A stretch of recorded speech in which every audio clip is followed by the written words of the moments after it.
लोकसभा चुनाव में कोटा बूंदी संसदीय क्षेत्र में भाजपा उम्मीदवार ओम बिरला की नामांकन रैली में मुख्यमंत्री भजनलाल शर्मा, उप मुख्यमंत्री प्रेमचंद बैरवा, भाजपा प्रदेशाध्यक्ष सीपी जोशी, मंत्री किरोड़ीलाल मीणा, हीरालाल नागर, पूर्व मंत्री रामगोपाल बैरवा मौजूद रहे। उम्मेद सिंह स्टेडियम के बाहर आमसभा में मुख्यमंत्री भजनलाल शर्मा ने कहा कि मोदी के नेतृत्व में देश आगे बढ़ रहा है। इसके लिए हमें राजस्थान की सभी 25 लोकसभा सीटों से भाजपा को विजयी बनाना है। ओम बिरला ने अपना नामांकन दाखिल किया। रैली में सभी 8 विधानसभा क्षेत्र से हजारों की संख्या में भाजपा कार्यकर्ता पहुंचे, जो रैली के रूप में नयापुरा उम्मेद सिंह स्टेडियम से कलेक्ट्रेट तक गए। आपने देखा हो लगातार 2014 के बाद देश में जो परिवर्तन हुए हैं, जिन विषयों को लेकर के, जिन मुद्दों को लेकर के देश के यशस्वी प्रधानमंत्री नरेंद्र मोदी जी ने इस देश में परिवर्तन लाने का काम किया है।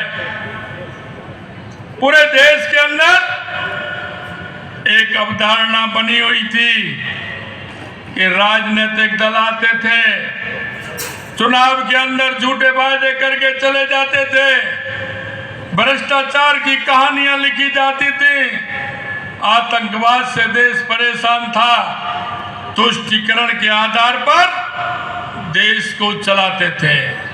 मैं आपसे कहना चाहता हूं 2014 के बाद देश का मिजाज बदलने का काम देश के यशस्वी प्रधानमंत्री नरेंद्र मोदी जी ने किया। उन्होंने ऐसे राजनेताओं को भी और राजनीतिक पार्टियों को भी बदलने के लिए मजबूर कर दिया है कि ये झूठ अब चलने वाला नहीं है। इस कांग्रेस ने 7 दशक तक गरीबी के नाम पर वोट मांगा था। गरीबी के नाम पर इन्होंने गरीबों को ठगने का काम किया था।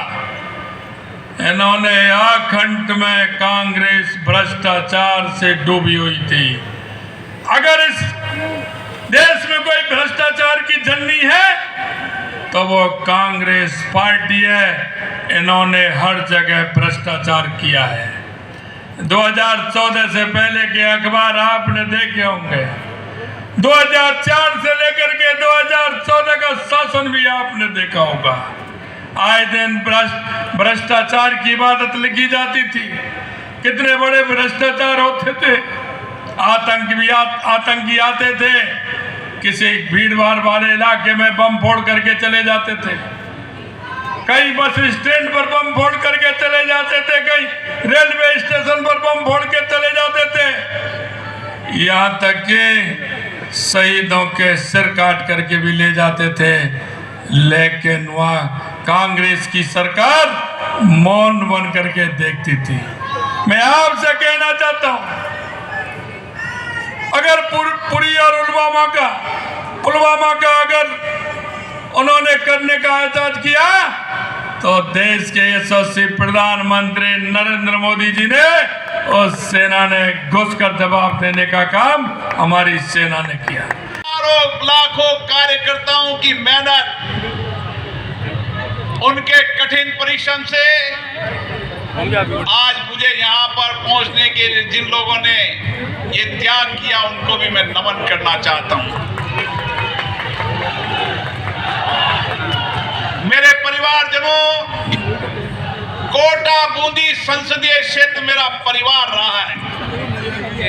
जब से मैं चुनाव लड़ा हूं 2003 से, जिस तरीके से एक बेटे और भाई के रूप में आशीर्वाद दिया है, यही है मेरी ताकत है, यही मेरी प्रेरणा है। आपने मुझे 2019 में सांसद बनाकर भेजा। लोकसभा अध्यक्ष के रूप में भी मैंने कोशिश की संसदीय लोकतंत्र की मर्यादा प्रतिष्ठा को बढ़ाया जाए, दुनिया में भारत के लोकतंत्र की ताकत को और मजबूत किया जाए। मैं आज खुशी से कह सकता हूं, माननीय प्रधानमंत्री नरेंद्र मोदी जी के नेतृत्व में संसद के अंदर 20 साल के अंदर सबसे कामकाज ज्यादा हुआ और सबसे ज्यादा विधेयक भी पारित इस संसद के इतिहास में हुए। एक ऐसे विधेयक जिनको हम वर्षों से इंतजार कर रहे थे। मुझे पता है कालखंड में कैसा परिवर्तन आता है। एक कालखंड वो था जब 16 दिसंबर को इसी संसद के अंदर पवित्र बाबरी मस्जिद के नाम से निंदा प्रस्ताव आता है। उसमें लिखता है पवित्र बाबरी मस्जिद का निंदा प्रस्ताव आता है। और एक यही सदन का कालखंड था मोदी जी के कार्यकाल में, जिसमें राम मंदिर बनने के संकल्प का प्रस्ताव आता है। यह कालखंड के अंदर परिवर्तन है, युग के अंदर परिवर्तन है।